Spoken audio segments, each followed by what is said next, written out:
Well, it is the top of the hour. Certainly want to welcome everybody into the meeting today. And today, we're going to do things a little bit differently.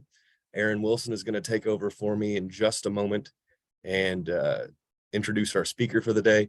Just want to give a brief update that the ability to unmute has been turned off. So if you have any questions throughout the presentation, please do enter those into the chat. Also, this meeting is being recorded and will be made available on the North Central Climate Collaborative website at northcentralclimate.org approximately a week after today. So with that, I believe I've covered everything. I'll hand it over to Aaron Wilson at The Ohio State University to introduce our speaker. Thank you, the Hans. Yeah, so welcome everyone. Good afternoon or good morning or whatever your current local time is. Certainly on behalf of NC3, welcome you to today's webinar. Today we have with us Brenda Hoppe, who is an environmental epidemiologist and climate resilience researcher with over 15 years experience working in the climate adaptation space. She's currently working within the Department of Soil, Water, and Climate at the University of Minnesota, and she provides a public health lens for research, grants, and other funding initiatives. Brenda's research spans many topics related to climate and climate impacts on human health and community vitality, including soil health, drinking water, emergency management, extreme heat, and mental health. Her research priorities include community-based co-production of knowledge and utilizing climate data for cross-sector scenario planning. When off the clock, she chairs the Midwest Skateboarding Alliance and continues to surf the local concrete. And for the last couple of years, it's been my honor to have her as part of the Midwest chapter of the National Climate Assessment. And I've got to know her a little bit and listen to all her wisdom and insights on community health. And so please welcome and joining, or thank you for joining, and please welcome Brenda Hoppe. Thank you, Brenda. Great. Yeah, thank you, Aaron. Can you hear me okay? It's always good to check. Okay. Yeah, you sound great. All right, wonderful. Well, thank you everyone for joining us here today. I am really excited to be here and to talk to you all about soil. But this is also a little nerve-wracking for me because many of you are soil experts. You're soil scientists or soil extension educators. But I am none of these things. And really, I don't know a lot about soils compared to all of you. But I do know a lot about public health. I am trained as an environmental epidemiologist, and I'm going to admit something here that many of you may find shocking, maybe even slightly offensive. In my 20 years working as a public health scientist, I never really thought too much about soil. I've done a lot of work in the space of water, a lot of work with air and air quality, certainly a lot of work with climate change and climate impacts on health, but soils never really got onto my radar until recently. When for the last year or so now, I've been at the University of Minnesota working in the Department of Soil, Water, and Climate. And I've been exposed to all the great research that's being done there by the faculty, and much of it tracks back to soil. So as a result, I've become very passionate about soil. I've joined the cult of soil. I've woken up to all the various links that tie soil health to human health, and then the very real need to address the threats to soil to preserve human health, especially given the mounting pressures of climate change. So the author here is referring to farmers with his cult of soil reference, and with good reason, because farmers are essential for soil health and soil security. But I would argue that there are many people in other professions in this cult of soil. However, one profession I couldn't help but notice is not so well represented. Now that I'm enlightened, I'm looking around and I'm wondering, where are all of the public health professionals? Where are all of the public health scientists and epidemiologists studying, researching, and promoting soil health and soil security? But then conversely, why aren't more people in soil science collaborating with colleagues in public health, centering some of public health's principles, frameworks, and methods to advance the application and impact of soil research? Now, in doing research for this talk, I went on to PubMed, and that's one of the main search engines for research related to health and medicine. And I did a search on all the research that's been published on the nexus of soil health and soil security with human health and public health.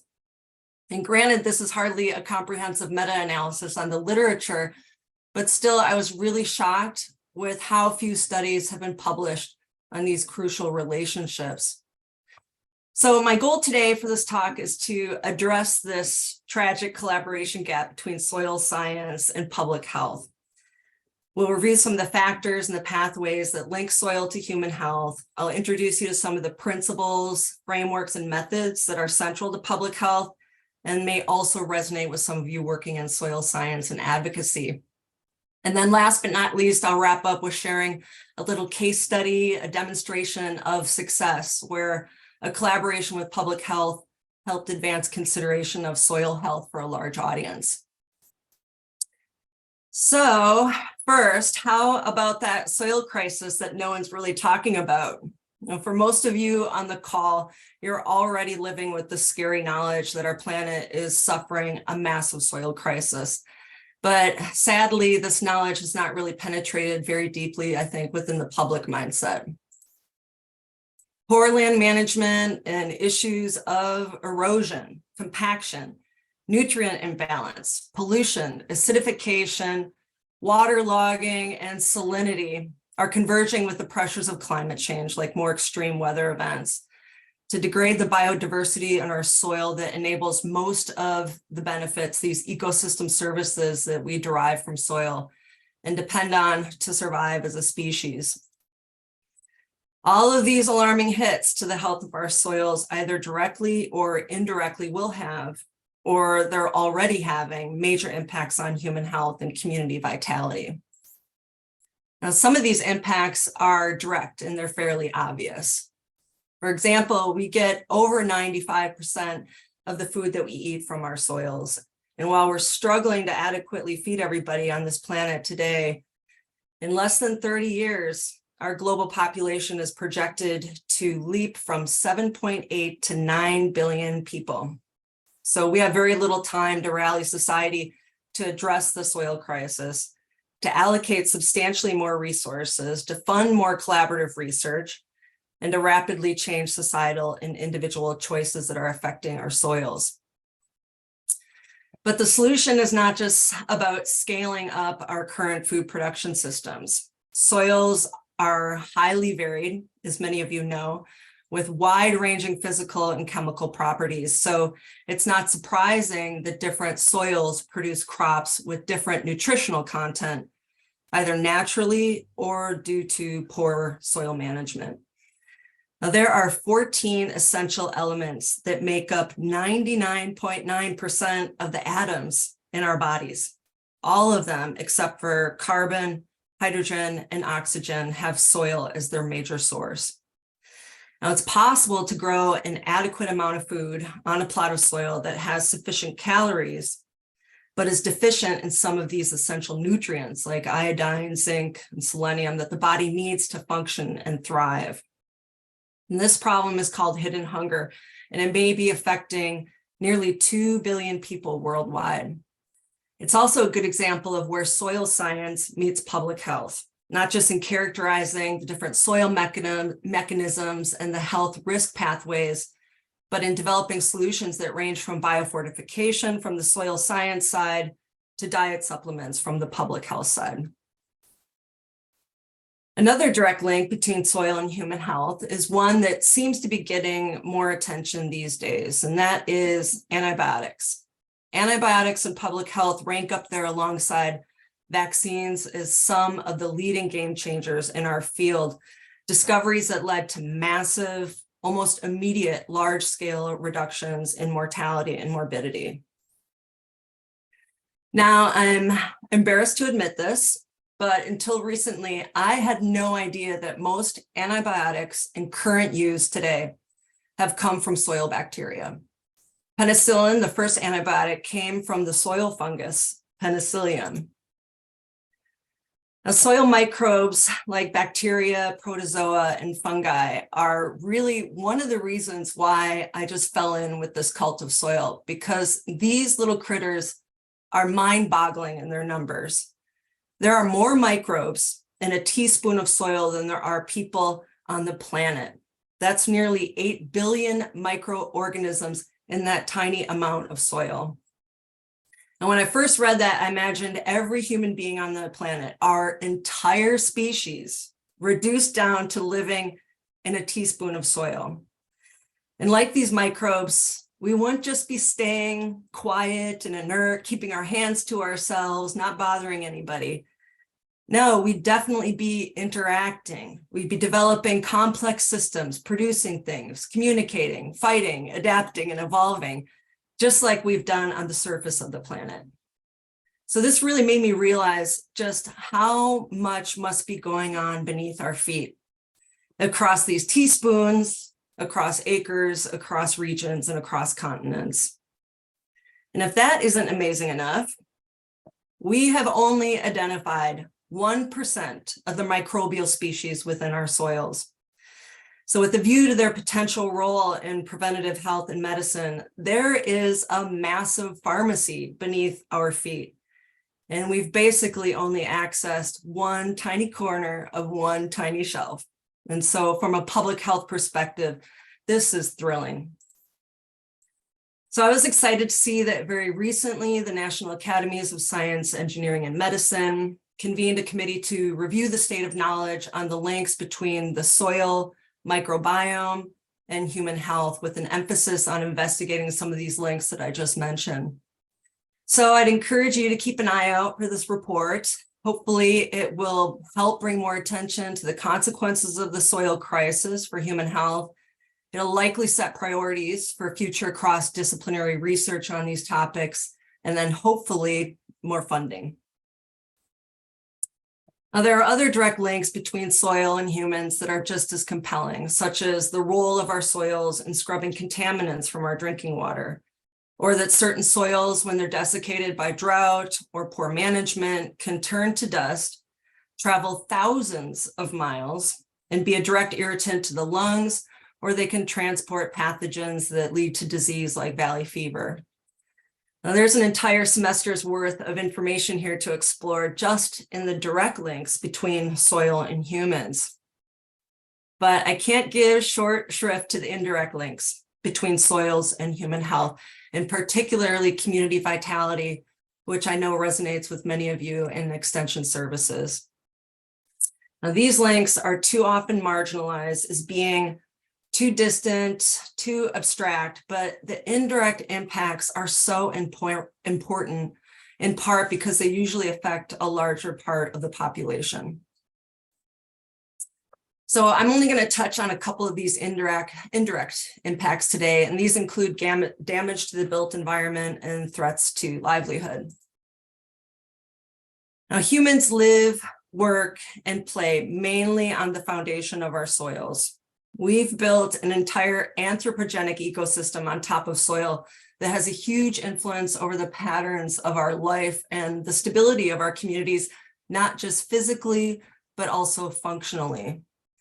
Erosion that can result from poor soil management or biodiversity loss can destroy homes, roads and bridges, and essential utilities, leading to loss of life or major injuries, but can also lead to displacement, major financial stress on families, and also require municipalities to shift resources from healthcare, education, parks and rec, and workforce development that support community vitality, to now having to pay for shoring up endangered or damaged infrastructure. So the photos here are from the 2014 Oso, Washington mudslide, where a portion of an unstable hill collapsed, crushing an entire neighborhood, killing 43 people, destroying 50 homes and other buildings. And prior to this tragic event, the area had received heavy rainfall for an extended period of time, nearly 200% of normal. Now, public health preparedness, emergency management, civil engineers, urban planners, grappling with adapting our built environment to the pressures of climate change really need soil experts on their team to understand and address how soil health and especially soil biodiversity can maintain the health of our built environment.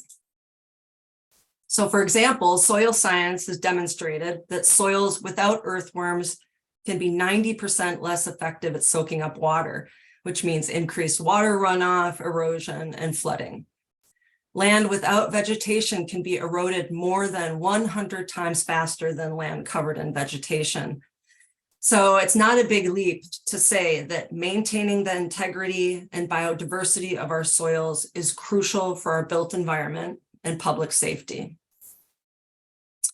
Now, the other important indirect link between soil health and human health is mediated through the loss of livelihood and the resulting impact of an unstable economy on human beings and community vitality. And the loss of livelihood that I'm referring to is farming. I know there are some ways to grow food without soil, say hydroponically, but it's doubtful that hydroponic farming is going to help us maintain food security for the world's population, especially at the rate that we're growing. The world needs farmers, those keepers of the cult of soil, just as much as farmers need soil. The further that we degrade and lose the viability of our soils, the more we lose the viability of farming as a livelihood. The more farmers find themselves unable to care for themselves and their families, the more individual farms go bankrupt and shut down, and the more we are going to find our rural economies destabilized and the vitality of rural communities significantly degraded. According to the United Nations Food and Agricultural Organization, each year globally, 75 billion tons of soil are stripped off the land by wind and water erosion, and most of it is coming off of arable land. And we don't get that vital growth medium back anytime soon, unfortunately. It takes about 1,000 years to create just a few centimeters of topsoil. And by some estimates, we are losing soil from our ag lands 10 to 40 times faster than the current rate of soil formation. And this is a loss which directly imperils our food security. Now, I work mainly in the area of climate and health. And when I'm asked, what is the leading threat to health from climate change in the Midwest? My answer is the loss of farming as a livelihood and what that is going to do to the health of farmers, their workers, and their families, and the repercussion that loss multiplied will have for rural economies and therefore the vitality, if not the viability, of rural communities. Farming is the backbone of the Midwest. Now, according to the USDA, these are the top agriculture producing states in the US.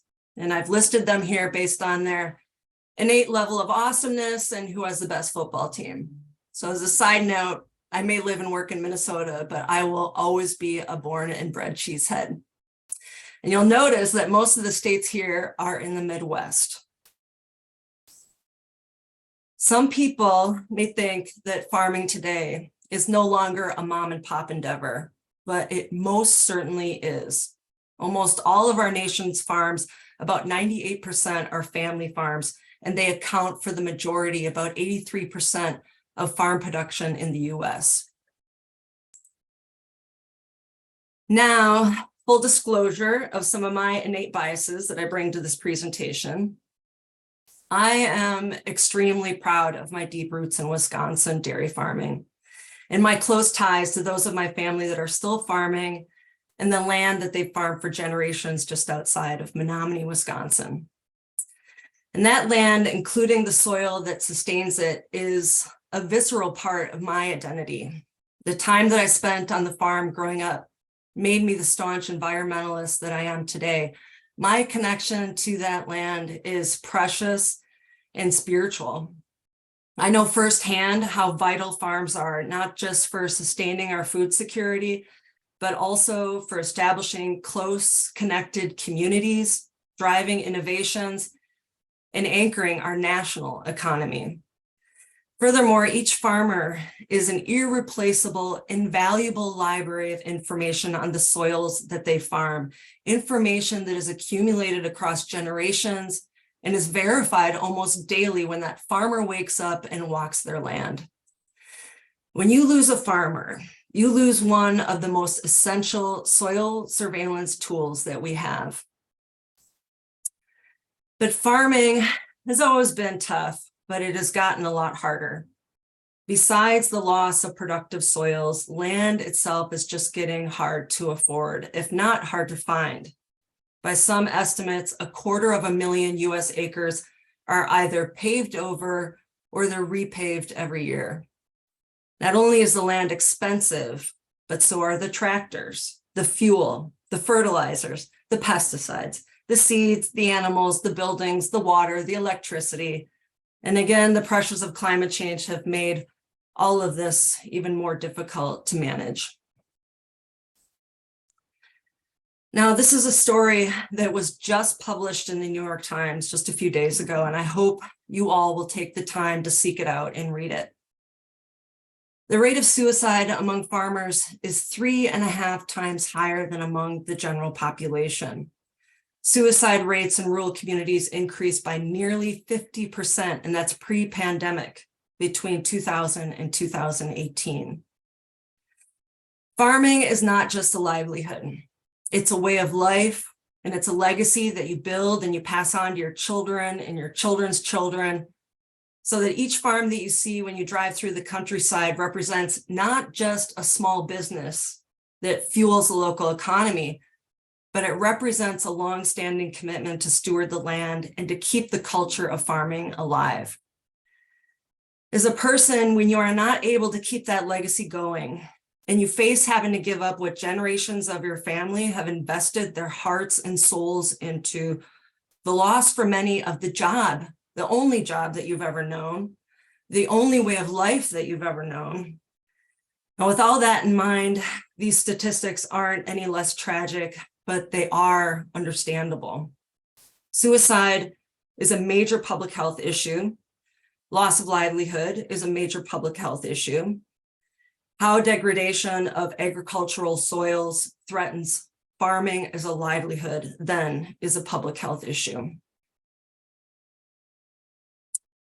So hopefully at this point, whether you're a soil professional or a public health professional, or you just happen to stumble on this webinar, I hope you've gained an appreciation for the wide-ranging links that are connecting directly and indirectly soil health to human health.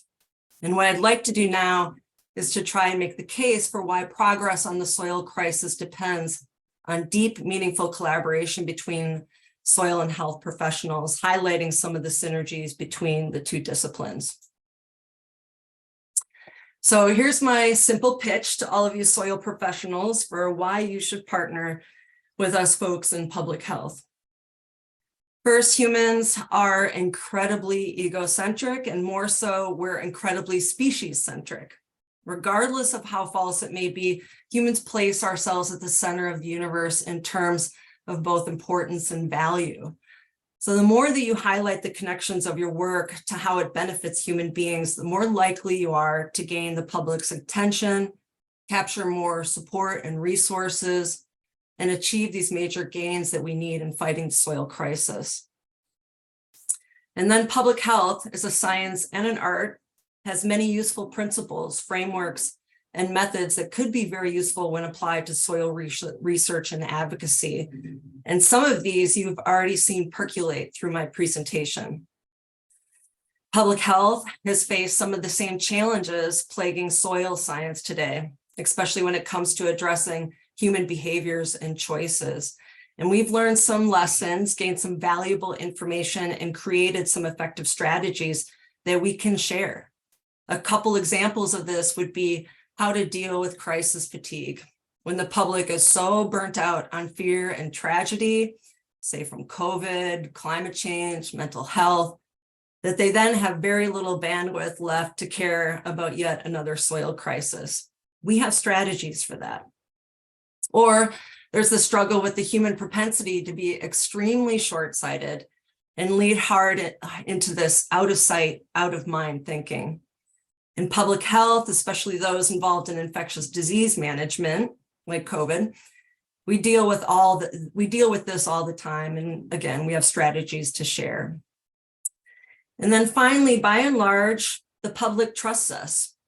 That trust isn't absolute, as was shown during the pandemic, but by and large, the public understands that public health professionals are not driven by profit or power. Our primary focus, our overwhelming motivation is to protect and preserve human well-being. As I've gotten to know more about soil science research and advocacy over the last year and a half, I see a lot of synergy with some of the core principles that define what public health is. Public health professionals view health not just as the absence of disease, but the ability of an individual and their community to thrive, to be resilient in the face of disruption, and to inhabit one's potential in a way that enables the same for others. Unlike traditional medicine, public health is dedicated to prevention over treatment, and we strive to push our focus and our interventions as far upstream as we can to eliminate a threat or exposure long before it becomes an issue for humans and communities. We certainly care about individuals, but we view the health of any individual as a direct function of the place and the population that they inhabit. And vice versa, we view the well-being or the vitality of a population as determined by the health of each of its individuals. So like many of you, we public health folks have an ecosystems view of the world. And as Minnesota's beloved Senator Paul Wellstone often said, we all do better when we all do better. And that's classic public health philosophy. But the more that we expand our view of health as a function of determinants and factors outside of the individual, the more interdisciplinary our work has to be. In addressing air pollution, public health works with transportation planners. To address the obesity epidemic, we may ally with advertising executives. And to fight the soil crisis, we seek out soil scientists and extension professionals. Public health is very interdisciplinary, and we are well-versed and enthusiastic to work across discipline silos. And finally, we have a gentle touch. Because so much of public health is aimed at changing people's minds and modifying behaviors, we've learned that carrots are more effective than sticks. We prioritize education and engagement over laws and fines. And over time, we've developed effective strategies for getting people aware of problems and getting them engaged in solutions.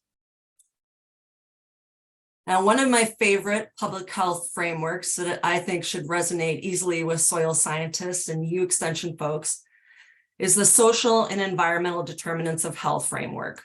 Now, this framework encapsulates many of those principles that I just shared with you. It shows how individuals are nested in multiple spheres of influence, such as the natural environment, the built environment, economies, and cultures that overlap and enmesh an individual in many wide-ranging factors that determine health. Identifying these factors leads us to scrutinize how they can threaten health, but also how they may offer opportunities for intervention. Now, this framework may seem pretty coarse and high level, but the determinants of health framework helps us with developing the causal pathways that guide our public health work, as we then seek to apply data to characterize these pathways, conduct thorough risk assessments, and then pinpoint those nodes in the network where interventions would be most effective at reducing downstream adverse health impacts. Now, this brings me to methods, especially those represented by my field of epidemiology. Epidemiology is the study of the distribution and determinants of health-related factors, states, and events in specific populations, and then the application of the study to the control of health problems. Epidemiologists are mappers and modelers, just like many of you. And like you, we love a good causal diagram. We are also the data nerds in public health, and we adhere to many of the same standards of quality guiding the collection, analysis, and interpretation of data as many of you. And since data is often expensive and hard to get, especially on human beings, we are great at identifying and utilizing secondary data sets to characterize these determinants and the relationships between them. But burdening you with a primer on epidemiologic methods is definitely outside of the scope of my talk with you today, but many of our methods are relevant for soil science research. So for some of you, they may seem very familiar, especially since epidemiology draws on methods from other scientific fields like biostatistics, informatics, definitely a wide range of environmental sciences, economics, and of course, behavioral sciences. And then furthermore, there are many other subdisciplines within public health that offer very different methods that could be just as useful to soil science and advocacy. My colleagues in health promotion are experts in social marketing and behavior modification. My colleagues in health economics are skilled in cost-benefit analyses. And colleagues in health policy are brilliant with critical discourse analysis. But my point is that the bridge between soil science and public health is not just conceptual or theoretical. We can also borrow, adapt, and apply each other's methods. The tools in our professional toolbox are useful as well as our shared ideas and principles. Now, if you remember back to my introduction, I promised that I'd wrap up my presentation with a case study, a demonstration of success where allying with public health helped advance consideration of soil health. You ready for this? Surprise! You are all the case study. There were quite a few people signed up for this webinar, and I know that probably none of you showed up because you heard that I was a brilliant expert on soil science. I think most of you likely showed up and you stayed because I brought a public health lens, and I provided a public health platform for the discussion and the promotion of soil health today. You are my proof positive that collaborating with public health works for soil science. And then finally, just to leave you all with a nugget of hope. Early in my talk, I showed you the pretty paltry number of peer-reviewed papers that have been published on the soil health, public health nexus. But here are some more numbers. These are those same terms used this time to search within ProQuest, and I filtered just for student dissertations and theses. The numbers are so much bigger and so much better. It seems that we've got a large and growing number of fresh minds that are coming on the scene who are already bridging the soil health gap. So through them, the future looks a lot brighter, and forgive me, hopefully it looks a lot dirtier. So with that, I'll wrap it up and give it back to Erin. Thank you so much to everyone that's joined us today. Awesome. Thank you, Brenda, for that wonderful webinar. So such complexity, so many connections. And I know, for me, it's been really a pleasure of, hearing all these connections that, of course, I've talked to you and listened to you over the last couple of years. So it was great to have that with us today. Just as a reminder, please enter in any of your questions that you might have for Brenda into the chat.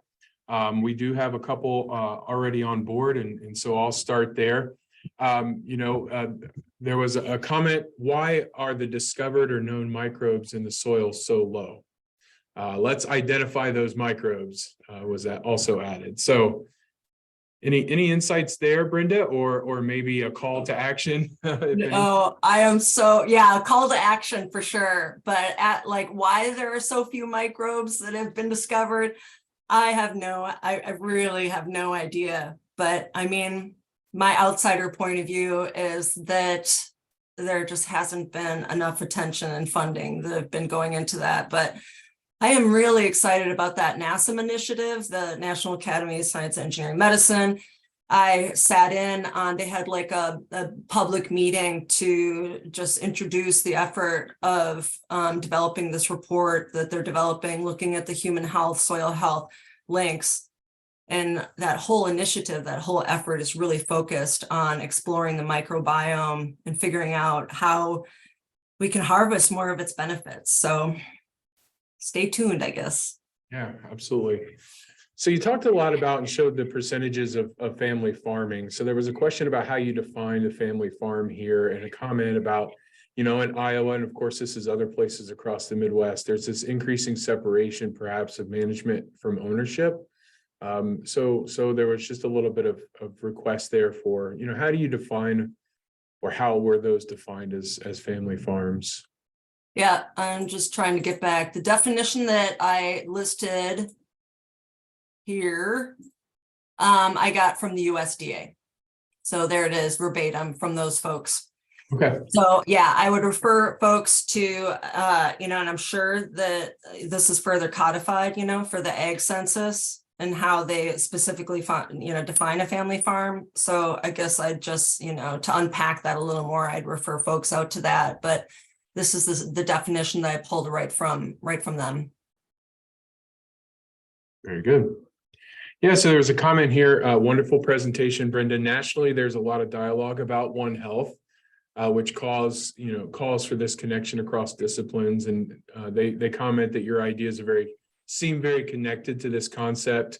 Another one calling out a lot about One Health and Missouri Department of Conservation. And I know we've had a lot of discussions here at Ohio State about it as well. So do you want to comment a little bit about the connections to the general One Health and things like that as well?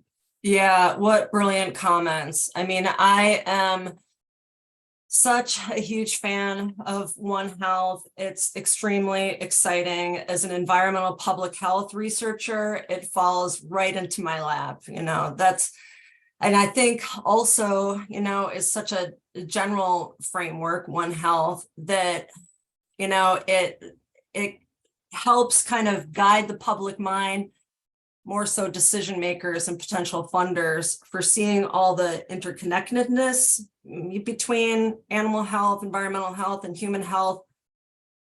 And we need research money, and program policy development money, funneling down into helping characterize those initiatives and allying more, so we can achieve more of those win-win benefits from all of our research and expanding the impact beside, outside of just our domains. And, I again, just want to emphasize that public health gives these efforts such a compelling platform. Like I said, humans are very egocentric. We're very species centric.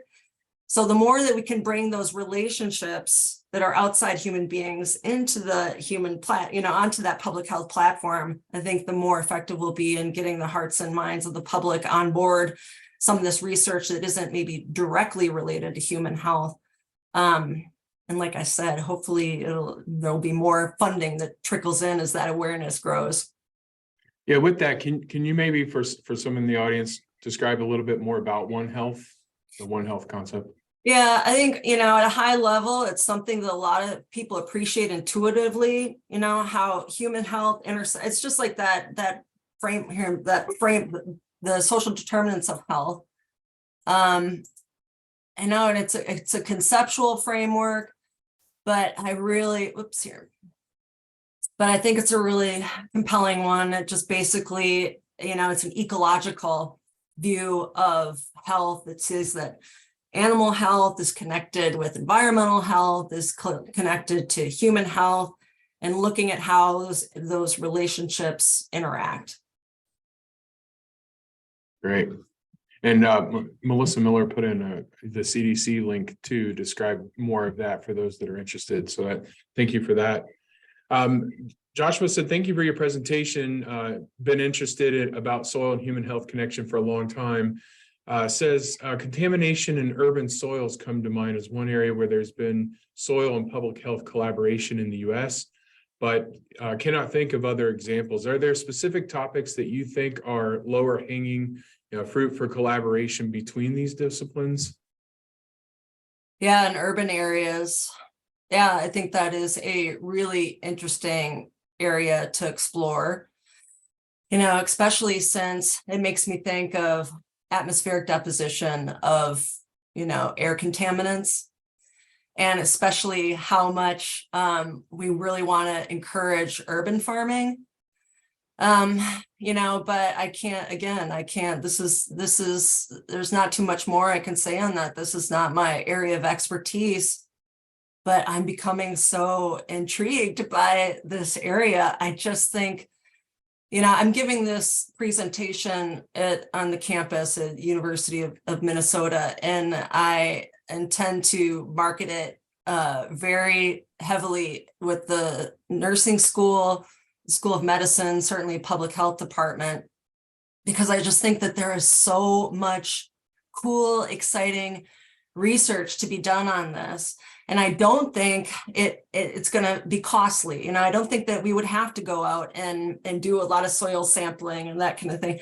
I think that there are a lot of secondary data sets that would be accessible to really help push this forward. And like I said at the beginning of my presentation, and granted, it's been a long time since I was in grad school, but there was so little emphasis on soils as a medium of risk, and so little emphasis, no emphasis really, on how the degradation of our soils is really going to have these social repercussions, and I think that the reason why that it hits so close to home and I have such a passion for this is because I have direct connections to farmers.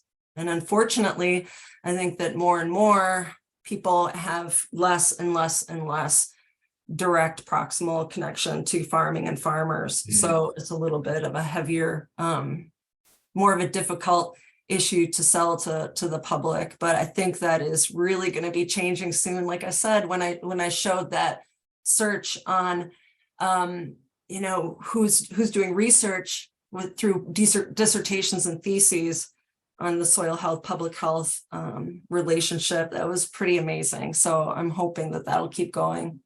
That's a pretty circuitous answer to that question. Sorry about that. Yeah, that's okay. Yeah, because I had a question too about you said it hasn't really penetrated the public mindset yet, and was wondering if they were structural or cultural or a combination of both that has led us here. But you sort of touched on that just now, so I appreciate that.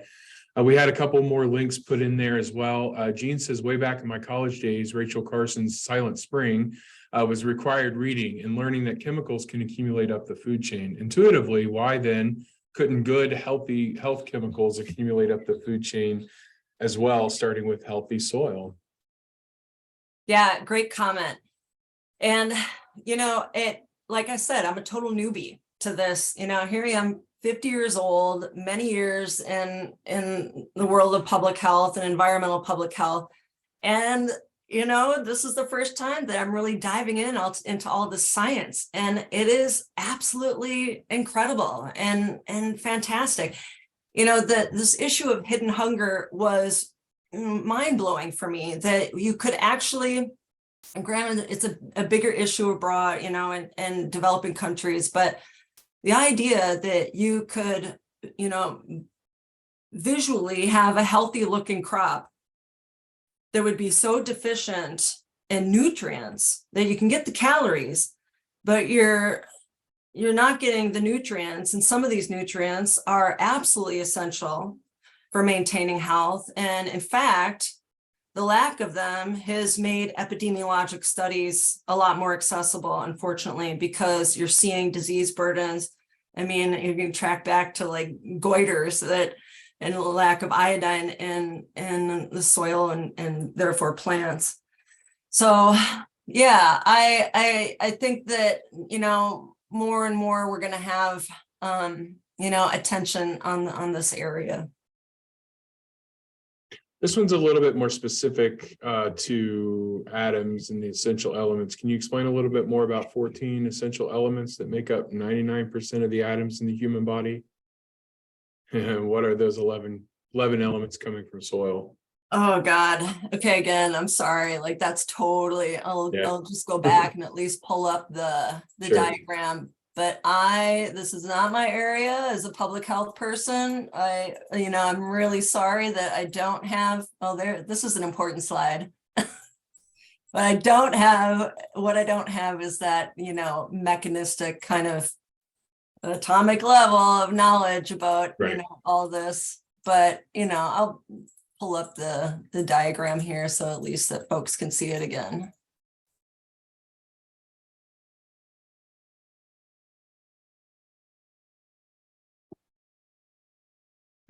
Good.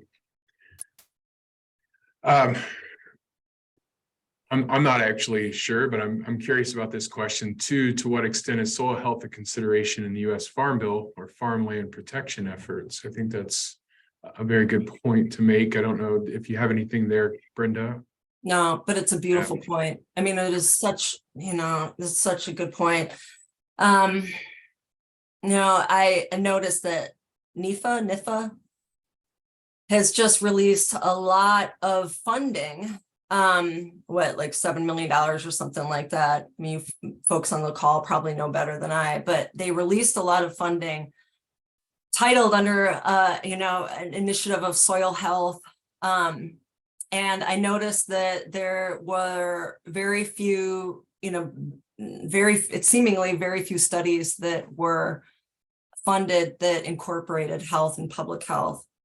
So, I'm just hoping that more and more, I think that, this issue is so poorly funded as it is, but, certainly poorly funded to support these kind of collaborations to bring soil scientists together with public health scientists. So to have that incorporated in the Farm Bill, and for this collaboration to be recognized and supported at that level would be phenomenal. I know that there are a lot of community vitality programs throughout Extension, and gosh, I guess the bottom line for my presentation should probably be that, we need more funding for Extension services. I suppose that's a message that'll go over well with this group, but it's absolutely true. Yeah, we can say it a few more times. That's okay. Yeah, so there's an underlying assumption in this discussion that not only is it possible for white farmers with European ancestry to somehow change the generational patterns that have caused soil degradation, but that it is the only way. They pose the question, what if giving the land back to indigenous peoples is the most efficient and comprehensive path to regenerating soils? So, thinking about equity, justice, thinking about BIPOC or indigenous, you want to speak to that a little bit about this too? Certainly a lot to learn, right? Yeah, absolutely. We need, more people under the umbrella to help with soil stewardship. No question, especially since the old answers, and a lot of the old ways that we considered best practices are now, we're realizing were damaging and ineffective.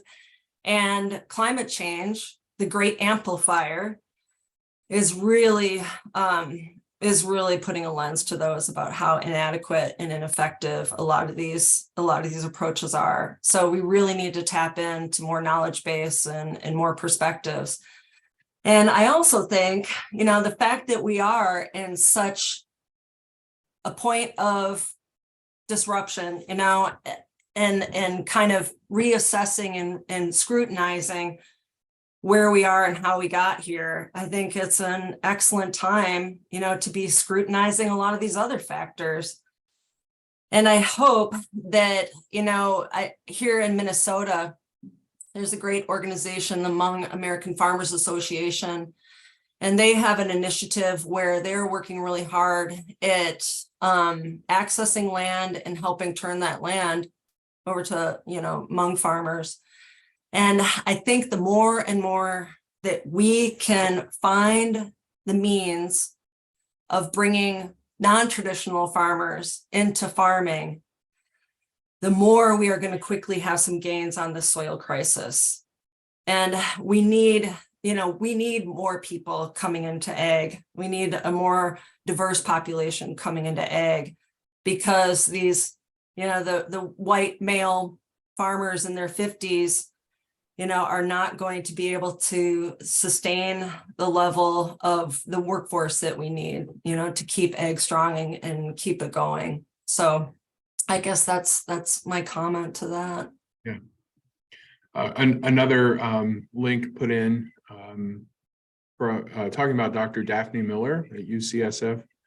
talking about connections with healthy soil and food. So those that want to check that out.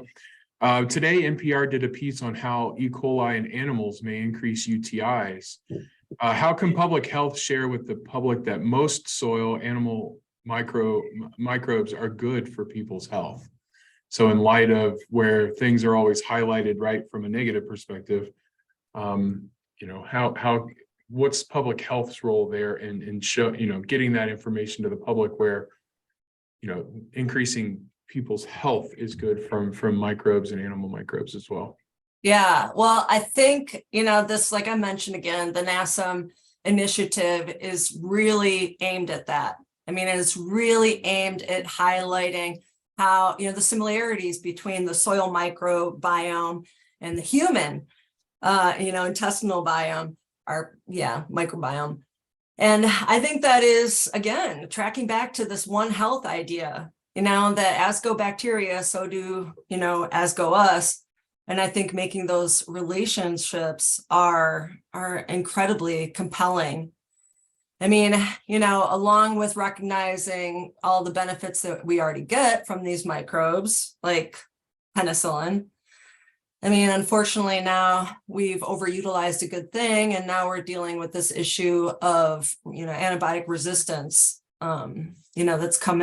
that's manifested through our soils, is we're dumping a lot of sewage into our soil that has, antibiotics that haven't been completely broken down. So, I think yes, I absolutely believe and I absolutely celebrate efforts to highlight the upside. I mean, I think that too much in a lot of areas, there's a deficit thinking kind of perspective.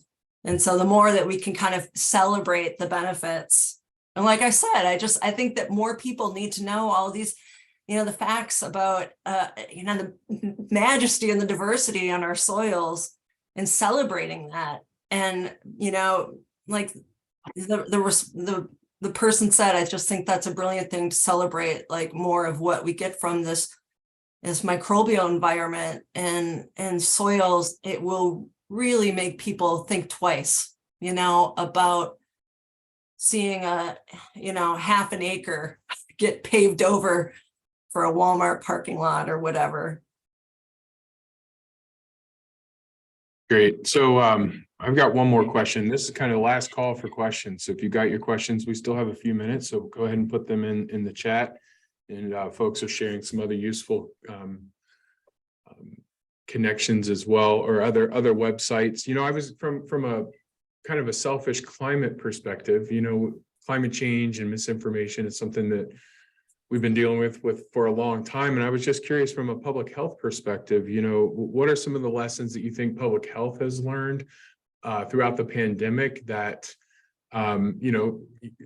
could be shared with the climate community? And obviously we've been in this realm of we are in this realm, right, of what is fact and, what's misinformation. And so, from your public health perspective, when it comes to the pandemic and vaccinations and things, what are some of the lessons that, climate scientists can learn in extension as well?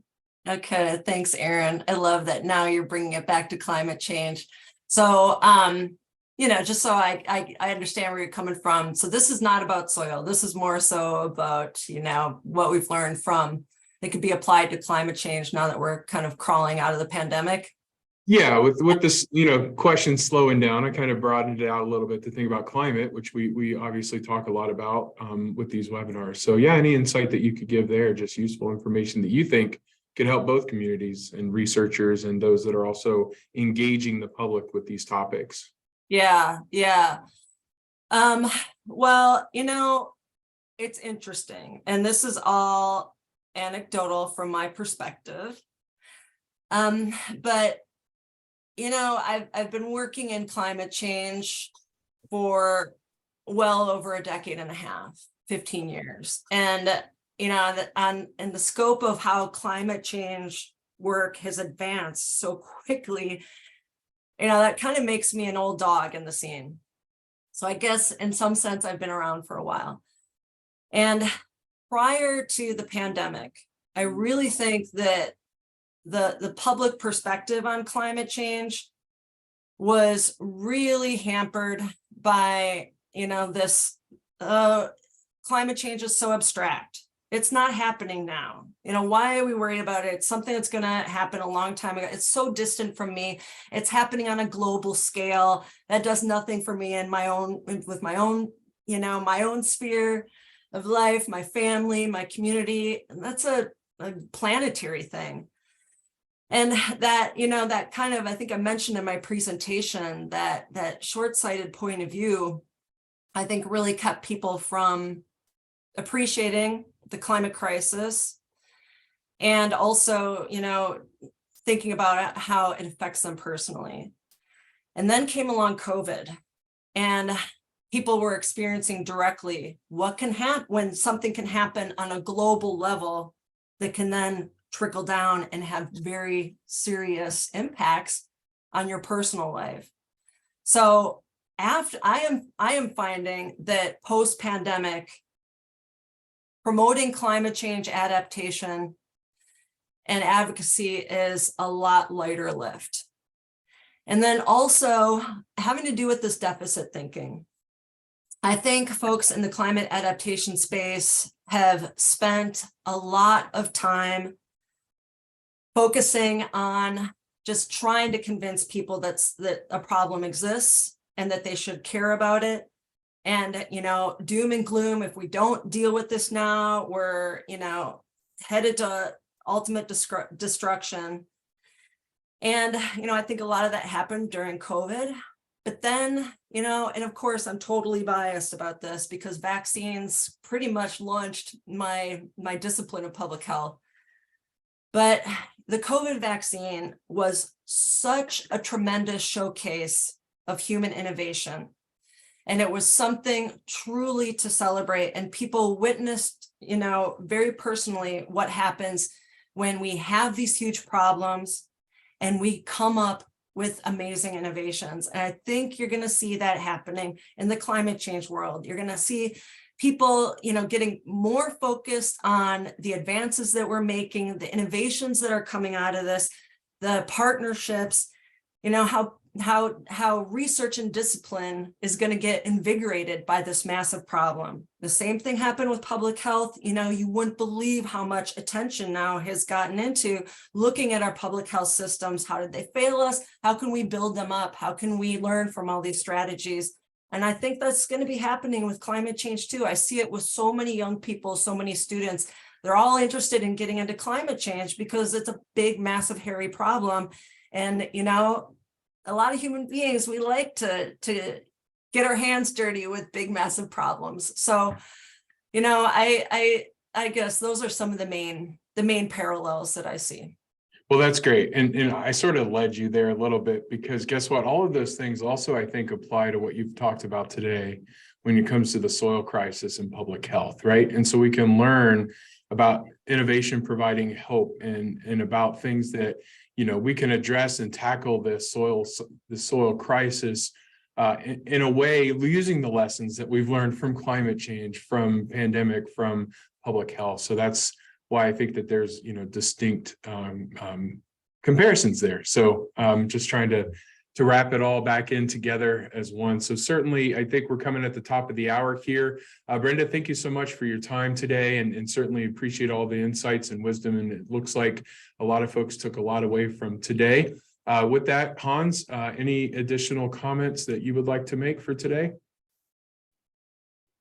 Nope, I believe you've covered everything. I sure appreciate everyone's attention, and I appreciate you, Brenda, for presenting today. It's my pleasure. I'm really honored to be able to get out of my own silo and be with you all today, and especially ultimately to kind of, promote the family farm and their needs. So thanks everyone for being here. Thank you.